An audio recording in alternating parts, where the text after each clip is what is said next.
चक्र। नमस्कार, बहुत स्वागत है आपका। आप देख रहे हैं चाल चक्र और मैं हूं आपके साथ शैलेंद्र पांडे। जीवन में बहुत बार ऐसे मौके आते हैं जब हम ये जानना चाहते हैं कि क्या हमारी किस्मत में धन है। हम किसी ज्योतिषी से पूछते हैं कि जरा देखो भाई, हमारी कुंडली में धन का योग है या नहीं है, या ऐसा तो नहीं कि कोई दरिद्र योग है जिसकी वजह से धन की इतनी मुश्किल उठानी पड़ रही है, धन की इतनी किल्लत आ रही है। आज बात इसी धन योग की, आज बात इसी दरिद्र योग की। चाल चक्र में क्या खास है आज, चलिए आपको बताते हैं। आज हम चाल चक्र में बात करेंगे क्या है राजयोग और क्या है दरिद्र योग। जानेंगे कुंडली के धन योगों के बारे में और दरिद्र योगों के बारे में। यह भी जानेंगे कि कब धन योग होने के बावजूद आपको लाभ नहीं मिलता, कब आपको धन की प्राप्ति नहीं हो पाती।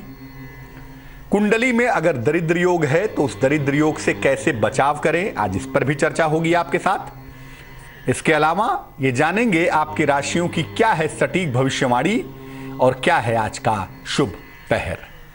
तमाम चर्चाएं होंगी आज धन योग के बारे में और दरिद्र योग के बारे में, लेकिन सबसे पहले रोज की तरह आज का पंचांग। आज तिथि है मार्गशीर्ष कृष्ण पक्ष की नवमी तिथि। आज का नक्षत्र होगा पूर्वा फाल्गुनी नक्षत्र। चंद्रमा आज सिंह राशि में संचरण करेंगे और चंद्रमा की इस चाल के आधार पर हम ये समझेंगे कि आपका दिन कैसा जाने वाला है। राहुकाल का समय, जिसमें कोई भी नया और शुभ कार्य नहीं करेंगे, वो वक्त होगा दोपहर के 12 बजे से तकरीबन 1:30 तक। और उत्तर दिशा की तरफ यात्रा करने की आज मनाही होगी। बेहतर होगा कि आज उत्तर दिशा की तरफ यात्रा न करें, लेकिन अगर यात्रा करना जरूरी है, मजबूरी है, तो जरा सी हरी सौंफ खाकर और भगवान का स्मरण करके यात्रा करेंगे तो मुश्किलों से बचे रहेंगे। सबसे पहले जानते हैं कि ये योग क्या होते हैं और फिर जानेंगे कि ये राजयोग क्या है, ये धन योग क्या है और ये दरिद्र योग क्या है। दो या दो से अधिक ग्रहों के संयोग को योग कहते हैं। दो या दो से अधिक ग्रह एक साथ संयुक्त हो जाएं या उनका संबंध बन जाए कुंडली में, योग मतलब होता ही है कॉम्बिनेशन, एडिशन। तो दो या दो से अधिक ग्रहों का संयोग बन जाए या आपस में संबंध बन जाए तो इस स्थिति को योग कहा जाता है। कोई ग्रह या किसी ग्रह का किसी राशि से संबंध हो जाए तो इसको भी योग कहते हैं। जैसे बृहस्पति अगर कर्क राशि में बैठ गया तो पंच महापुरुष योग बन जाता है, शनि तुला में बैठ गया तो बन जाता है। यानी कोई ग्रह किसी ग्रह के साथ हो तब भी योग बनता है, और कोई ग्रह किसी खास राशि में बैठ जाए तो भी योग बन जाता है। इन दोनों ही स्थितियों को योग कहा जाता है। योग अच्छे भी होते हैं और बुरे भी होते हैं। ऐसा नहीं कि सारे योग बड़े सुंदर होते हैं, सारे योग बड़े अच्छे होते हैं। कुछ योग बहुत बुरे भी होते हैं, कुछ योग अच्छे भी होते हैं। कुछ योग ऐसे होते हैं जो व्यक्ति को जीवन में अपार सफलता दिलवाते हैं, धन दिलवाते हैं, यश दिलवाते हैं। जो व्यक्ति को जीवन में अपार सफलता दिलवाएं, धन दिलवाएं, यश दिलवाएं, उनको राजयोग कहा जाता है।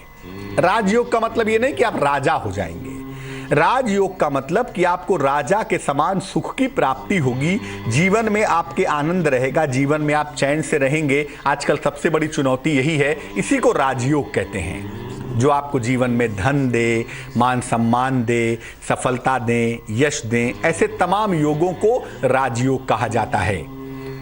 कुछ योगों से व्यक्ति को जीवन में धन का अभाव हो जाता है या सामाजिक और पारिवारिक जीवन में समस्या झेलनी पड़ती है। यानी ऐसे योग भी कुंडली में निगेटिव होते हैं, ऐसे खराब योग होते हैं कि जीवन में एक एक पैसे की दिक्कत होती है, एक एक पैसे का व्यक्ति मोहताज हो जाता है, या सामाजिक जीवन में या पारिवारिक जीवन में समस्या झेलनी पड़ती है। व्यक्ति सामाजिक पारिवारिक जीवन में समस्या झेलता है और इसको दुर्योग या दरिद्र योग कहते हैं। ऐसे योग जो जीवन में समस्या पैदा करें, ऐसे योग जो सामाजिक मानसिक स्थिति को खराब करें, ऐसे योग जो धन की स्थिति को बिगाड़ दें, ऐसे योगों को दुर्योग कहा जाता है या दरिद्र योग कहा जाता है। और याद रखिए, राजयोगों का सही समय होता है। पूरा जीवन आपका राजयोग में नहीं बीत सकता। इसके लिए सही समय का इस्तेमाल करना होगा। जैसे जब बरसात होगी तभी पानी इकट्ठा होगा, जब सही मौसम होगा तभी फल आएगा। इसी तरह से राजयोग का जब सही समय आता हो कुंडली में, तो उसका प्रयोग करना चाहिए अपने जीवन में, अपने कार्यों में। अगर आप राजयोग के समय का सही प्रयोग नहीं करते तो इस योग का जो प्रभाव है वो निष्फल हो जाता है। इस योग का असर नहीं मिलता, इस योग का प्रभाव नहीं मिलता। और आप कहते हैं कि मेरी कुंडली में राजयोग तो है, लेकिन पता नहीं क्यों वो काम नहीं कर रहा। वो इसलिए काम नहीं कर रहा क्योंकि जो उसका सही समय है आपने उस पर काम नहीं किया है, आपने उस पर ध्यान नहीं दिया है। इसी तरह से दुर्योग भी होते हैं। अगर आप दुर्योगों का ठीक से निदान कर लें, कुंडली में दुर्योग बने हुए हैं, कुंडली में खराब योग बने हुए हैं, अगर आपने उन पर कोशिश कर ली, उनको ठीक करने का प्रयास कर लिया, तो ये दुर्योग राजयोग में बदल जाते हैं। इनका बुरा प्रभाव समाप्त हो जाता है। और जब इनका बुरा प्रभाव समाप्त हो जाता है तो ये शुभ परिणाम देने लगते हैं। तो ये दुर्योग राजयोग में बदल जाते हैं और इन दुर्योगों का जो प्रभाव है, जो इंपैक्ट है, वो आपके लिए अच्छा हो जाता है, वो आपके लिए निसंदेह बेहतर हो जाता है। यानी बात राजयोग की हो या बात दुर्योग की हो, दोनों के पीछे जो तथ्य है, जो फैक्टर है, वो समय का होता है। सही समय पर इस्तेमाल करने से राजयोग आपके काम आते हैं और सही समय पर इस्तेमाल न करने से राजयोग खत्म हो जाते हैं। उसी तरह से दुर्योगों के लिए अगर आपने उपाय कर लिए तो दुर्योग नष्ट हो जाएंगे और आपके दुर्योग राजयोग में बदल जाएंगे। बड़े सारे राजयोगों की चर्चा की गई है। डॉक्टर बीवी रमन ने अपने पुस्तक 300 वंडरफुल कॉम्बिनेशंस में बहुत सारे राजयोगों के बारे में बताया है, जिनके रहने से जीवन काफी अच्छा हो जाता है, काफी बेहतर हो जाता है। सबसे पहले यही जानते हैं कि राजयोग कौन से हैं और राजयोगों की महिमा क्या है, राजयोगों की इंपॉर्टेंस क्या है। सबसे पहले जानते हैं सूर्य और चंद्रमा से बनने वाले राजयोगों के बारे में। सूर्य और चंद्रमा दो ऐसे ग्रह हैं जिन पर हमारा जीवन सबसे ज्यादा अवलंबित होता है, जिन पर हमारा जीवन सबसे अधिक डिपेंड होता है। सूर्य और चंद्रमा ना हो तो ज्योतिष का जो विज्ञान है, जिसके पीछे ज्योतिष का पूरा क्रम चलता है, वो क्रम काम ही नहीं करेगा। लेकिन अगर सूर्य और चंद्रमा मजबूत हो तो बड़े अच्छे अच्छे से जीवन बीतता है।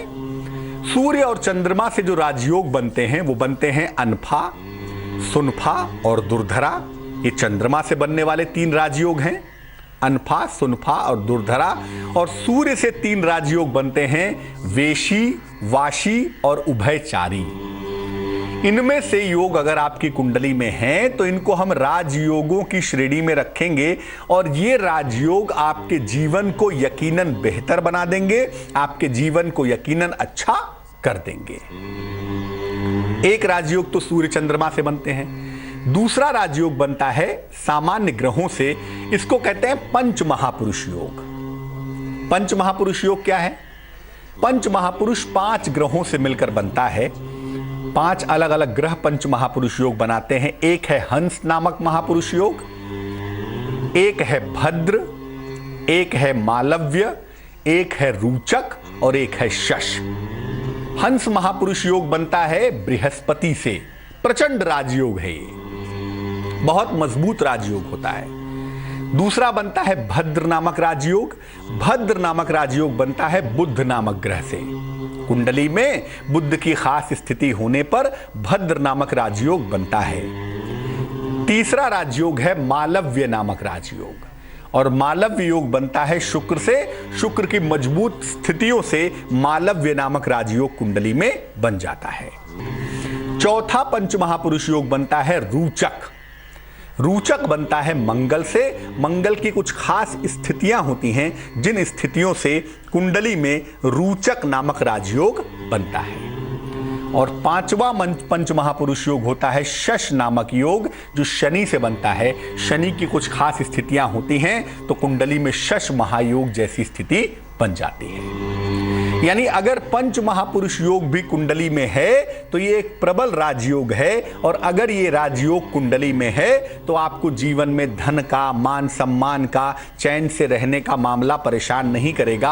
आप जीवन में धन से, मान सम्मान से, चैन से, सुकून से रह पाएंगे। एक राजयोग और बड़ा फेमस है, बड़ा पॉपुलर है, उसका नाम है गजकेसरी योग। चंद्रमा और बृहस्पति से बनता है, महान राजयोग मानते हैं इसको।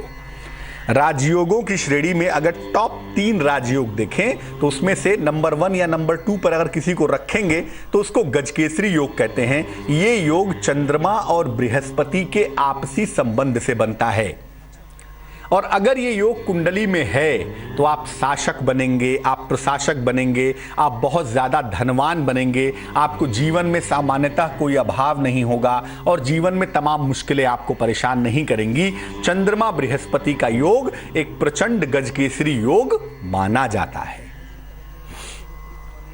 इसके बाद जो राजयोग आता है उसका नाम है महालक्ष्मी योग। चंद्रमा और मंगल से बनता है। कुंडली में चंद्रमा मंगल एक साथ हो या चंद्रमा मंगल का संबंध बना हुआ हो तो इसको महालक्ष्मी योग कहा जाता है। और अगर कुंडली में महालक्ष्मी योग बना हुआ है या कुंडली में महालक्ष्मी योग है तो जैसा इसके नाम से समझ में आ रहा है कि व्यक्ति के पास बहुत सारा धन होता है, व्यक्ति के पास स्वयं लक्ष्मी रहती हैं, जीवन में उसको धन का, मान सम्मान का, पद प्रतिष्ठा का, संपत्ति का नुकसान नहीं होता। चंद्रमा मंगल के इस महान योग को महालक्ष्मी योग कहा जाता है। इसके अलावा कुछ शुभ योग भी होते हैं कुंडली में, और ये शुभ योग बड़े सारे ग्रहों से बनते हैं। इन शुभ योगों के होने पर भी जीवन में धन का अभाव नहीं होता। व्यक्ति जीवन में मुश्किल से मुश्किल स्थितियों में भी धन कमा लेता है, जीवन चला लेता है, जीवन को बेहतर बना लेता है।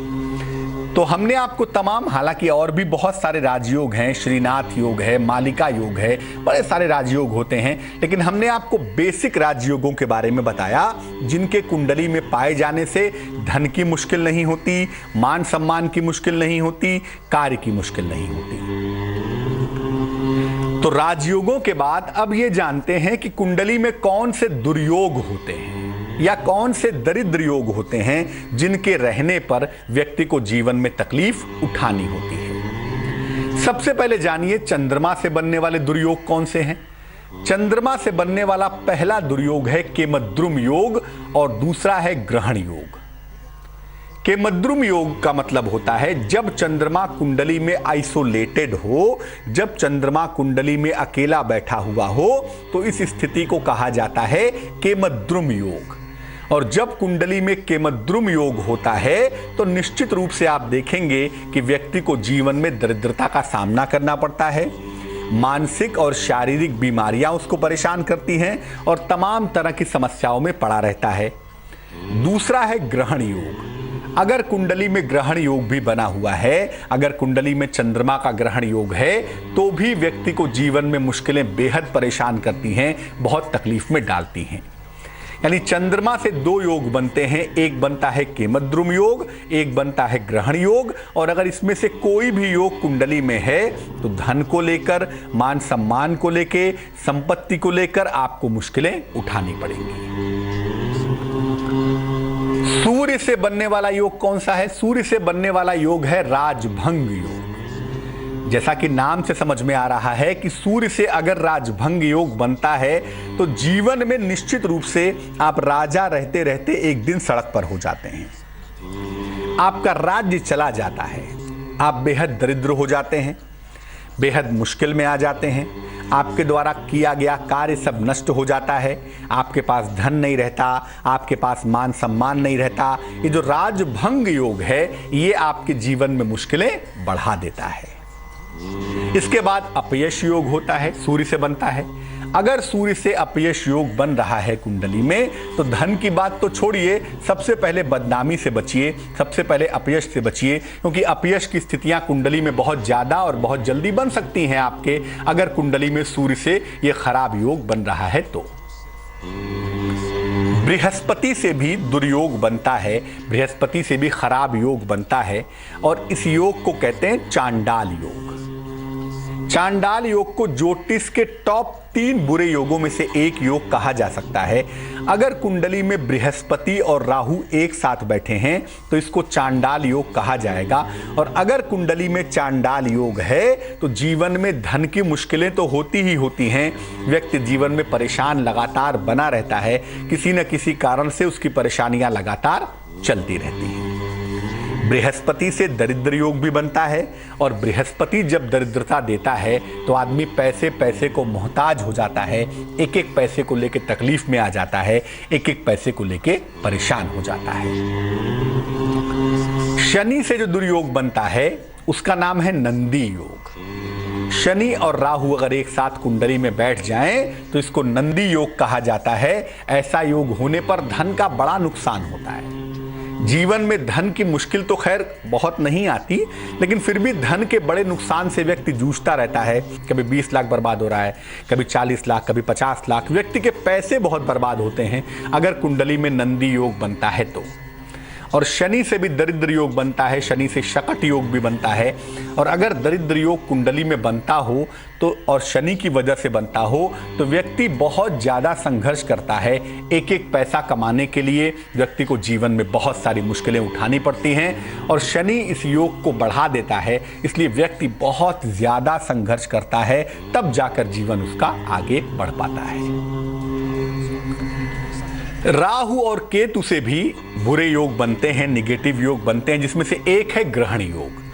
राहु के प्रभाव के साथ अगर चंद्रमा या सूर्य का प्रभाव होगा तो ग्रहण योग बनेगा। और जैसा पहले भी बताया कि ग्रहण योग का मतलब होता ही है कि कुंडली की अच्छाइयों पर ग्रहण लग जाना, कुंडली का ब्लॉक हो जाना, कुंडली के डेवलपमेंट का रुक जाना। दूसरा होता है अंगारक योग।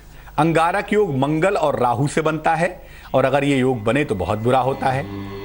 शाप बाधा भी राहु और केतु ही पैदा करते हैं, जो पूर्व जन्म की मुश्किलों को इस जन्म तक खींच लाते हैं। लोग राहु केतु के काल सर्प योग की बात भी करते हैं, लेकिन मैं बता दूं कि ज्योतिष में कोई काल सर्प योग नहीं होता। ये ज्योतिष का एक भ्रम है, इसलिए इसको लेके परेशान मत होइएगा।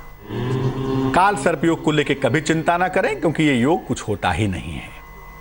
अब मान लिया कुंडली में दुर्योग हैं आपके, मान लिया कुंडली में दरिद्र योग हैं आपके, तो दरिद्र योगों से, दुर्योगों से बचने के उपाय क्या हैं? What are the measures? क्या उपाय किए जा सकते हैं? घर के मुख्य द्वार पर एक स्वस्तिक लगाइए, एक लाल रंग का स्वस्तिक घर के मेन डोर पर लगाइए, उससे लाभ होगा।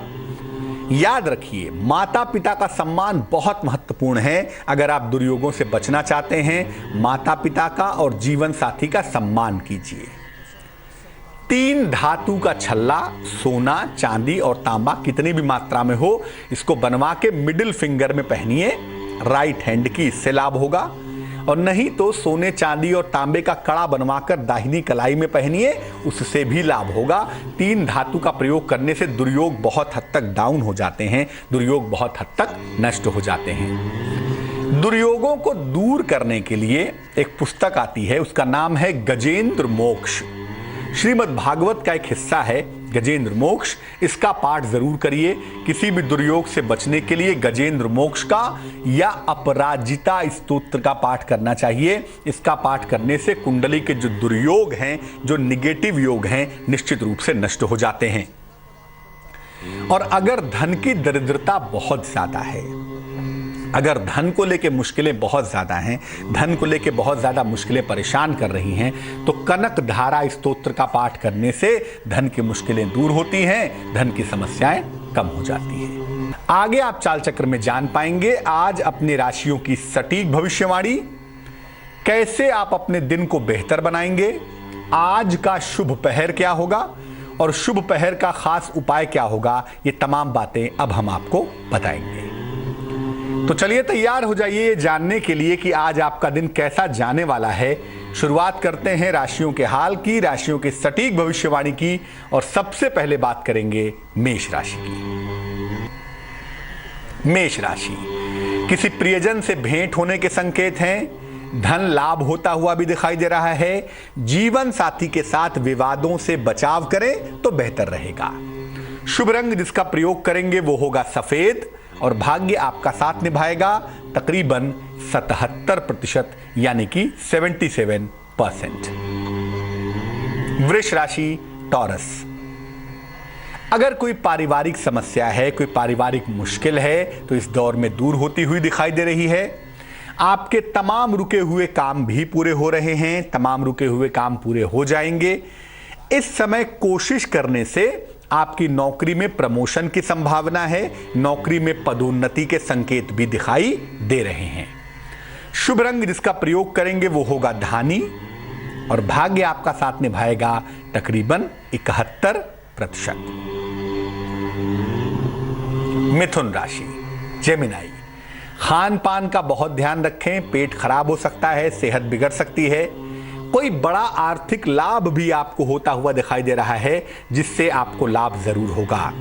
आपके जीवन में जो तमाम रिश्तों की समस्या है, तमाम रिश्तों की मुश्किल है, वो भी हल होती हुई दिखाई दे रही है। शुभ रंग जिसका प्रयोग करने से आपको आज ज्यादा फायदा होगा वो शुभ रंग होगा पीला और भाग्य आपका साथ निभाएगा 68%। कर्क राशि, करियर में उन्नति के संकेत हैं, करियर में आपको सफलता मिलती हुई दिखाई दे रही है। इस समय कोशिश करने से किसी नई प्रॉपर्टी का, नई संपत्ति का लाभ होता हुआ दिखाई दे रहा है और धन की प्राप्ति भी आपको सरलता से होगी, इस बात की संभावना बनी हुई है। शुभ रंग जिसका प्रयोग करेंगे वो होगा लाल और भाग्य आपका साथ निभाएगा तकरीबन 74%। सिंह राशि लियो, किसी भी तरह के वाद विवाद से बचाव करें, धन के मैनेजमेंट पर, पैसे के मैनेजमेंट पर ध्यान दें। पैसा आपका फिजूल खर्च हो रहा है, उसमें लापरवाही ना करें। कोई मुश्किल अगर आती है तो उसको शांति से सुलझाने में इस समय बुद्धिमानी है। शुभ रंग जिसका प्रयोग करेंगे वो होगा सफेद और भाग्य होगा तकरीबन 63%। कन्या राशि वर्गो, किसी लंबी यात्रा का योग बना हुआ है, किसी लंबी यात्रा पर आप जाएंगे, ये संभावना दिख रही है। नौकरी में परिवर्तन होने के संकेत भी लगातार दिखाई दे रहे हैं और इस समय आपको बेहद सावधान रहना है, कोई धन की हानि ना हो जाए, धन का नुकसान ना हो जाए। शुभ रंग जिसका प्रयोग करके आपको विशेष फायदा होगा वो होगा आसमानी और भाग्य होगा 51%। तुला राशि, संपत्ति के विवाद से बचाव करें, प्रॉपर्टी के विवादों से दूर रहें और कुछ ऐसा काम ना करें जिससे परिवार में तनाव पैदा हो, परिवार में बेवजह झगड़े हों। तो परिवार में तनाव पैदा ना करें। नौकरी में सुधार होता हुआ भी दिखाई दे रहा है, नौकरी की मुश्किलें दूर होती हुई भी दिख पा रही हैं। शुभ रंग धानी होगा और भाग्य होगा 90%। वृश्चिक राशि, काम की तमाम नई योजनाएं बनाने वाले हैं आप, काम की तमाम मुश्किलें दूर होने वाली हैं और याद रखिए अपने छोटे से स्वार्थ के लिए दूसरों के साथ धोखा मत कीजिए। किसी महिला के से आपको फायदा होने वाला है, लाभ मिलने वाला है, आपकी मुश्किलें कम होने वाली हैं। तो किसी महिला का अगर सपोर्ट मिले, सहयोग मिले तो उस सहयोग को स्वीकार करें। शुभ रंग क्रीम होगा और भाग्य होगा 58% यानी कि 58%। धनु राशि सेजिटेरियस, आपके विवाह के सुंदर योग बने हुए हैं, विवाह संबंधी मुश्किलें आपकी दूर होंगी, संपत्ति की प्राप्ति की संभावना भी दिख रही है और शिक्षा के मामलों में सफलता के संकेत भी बने हुए हैं, शिक्षा में सफलता भी मिल पा रही है। शुभ रंग आपका चॉकलेट होगा, चॉकलेटी कलर और भाग्य आपका साथ निभाएगा तकरीबन 65%। मकर राशि कैप्रिकॉर्न, स्थान परिवर्तन के सुंदर योग बने हुए हैं, कोई चेंज ऑफ प्लेस आपका इस समय हो सकता है। अपने रिलेशनशिप पर, अपने संबंधों पर विशेष ध्यान देवें, आपके लिए बहुत अच्छा रहेगा। और अगर कोई मनोकामना है, कोई काम बहुत दिनों से आप सोच रहे हैं कि पूरा हो जाए, तो आपकी मनोकामना भी पूर्ण होगी। शुभ रंग जिसका प्रयोग करेंगे वो होगा पीला यानी कि येलो और भाग्य आपका साथ निभाएगा तकरीबन 76%। कुंभ राशि एक्वेरियस, आपके भाग्य में सुधार होता हुआ दिखाई देगा, भाग्य की स्थिति इंप्रूव करेगी, आपके कार्य क्षेत्र में सफलता मिलती हुई भी दिखेगी, आपके काम में सफलता अवश्य मिलेगी। धन की प्राप्ति होती हुई दिखाई दे रही है, आपको आकस्मिक रूप से धन लाभ भी अवश्य होगा। शुभ रंग गुलाबी होगा और भाग्य होगा 63%। मीन राशि, नई नौकरी का योग बनता हुआ दिखाई दे रहा है। प्रेम संबंध अगर कोई है तो वहां पर अहंकार से बचें, वरना प्रेम संबंधों में दिक्कत हो सकती है। आपको इस समय वाहन का लाभ होता हुआ भी दिखाई दे रहा है। हो सकता है कोई गाड़ी खरीदें, कोई वाहन खरीदें, ये संभावना भी दिख पा रही है। शुभ रंग आसमानी होगा आपका, स्काई ब्लू होगा और भाग्य होगा 81%।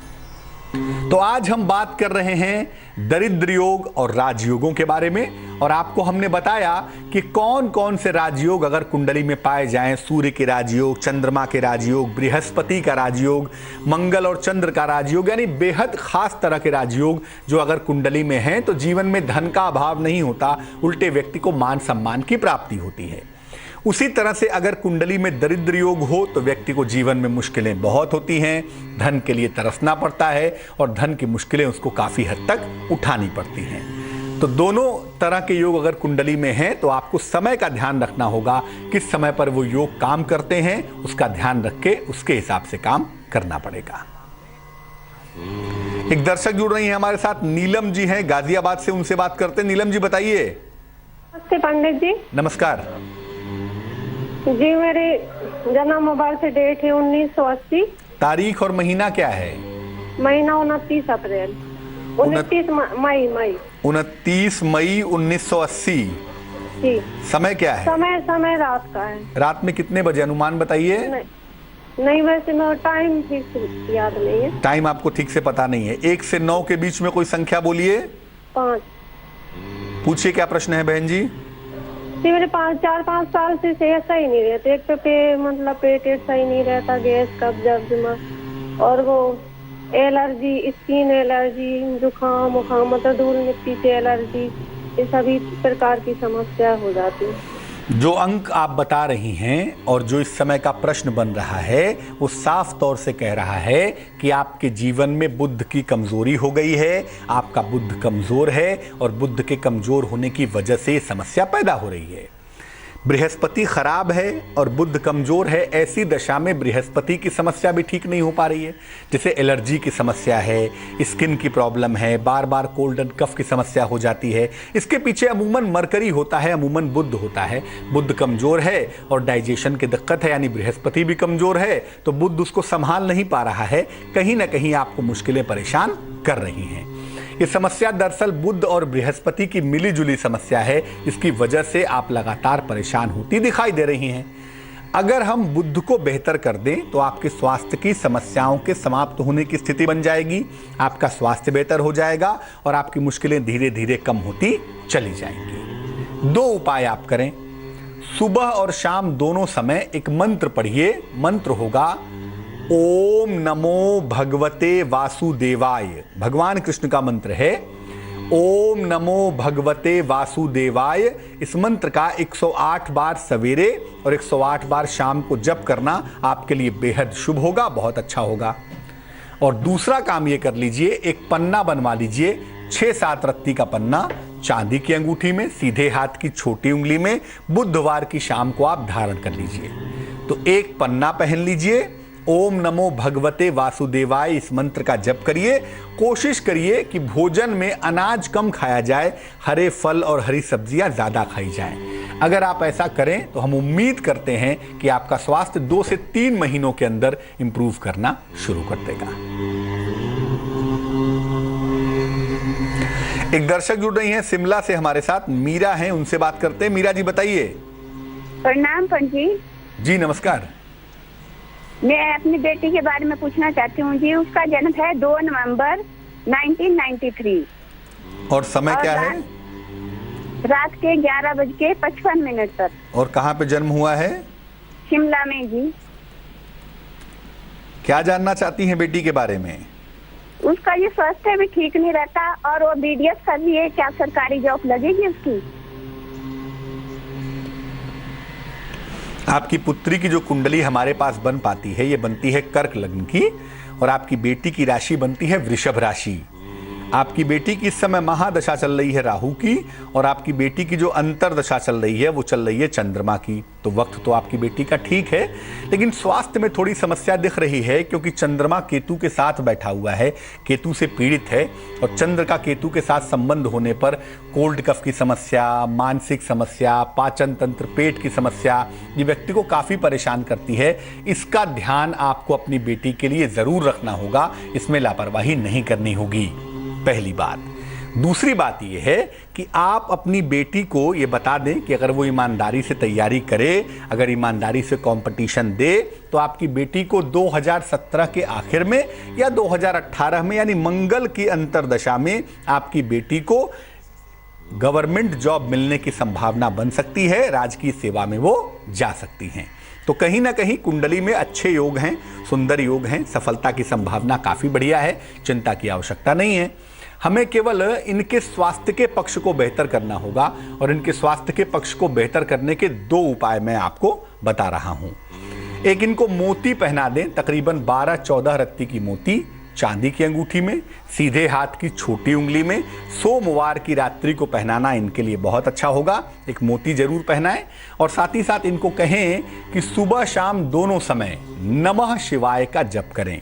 108 बार सवेरे, 108 बार शाम को नमः शिवाय का जप करें, एक मोती पहने। ऐसा करने से जो इनकी मुश्किलें हैं, तमाम चिंताएं हैं, निश्चित रूप से दूर हो जाएंगी, और वैसे भी आने वाला वक्त इनका काफी बढ़िया है। तो आज हमने बात की राजयोगों के बारे में, धन योगों के बारे में और दरिद्र योगों के बारे में। आपके सवाल के जवाब भी दिए। अब जान लेते हैं क्या है आज का शुभ पहर। आज का शुभ पहर है शाम को 7 बजे से रात को 8:30 तक।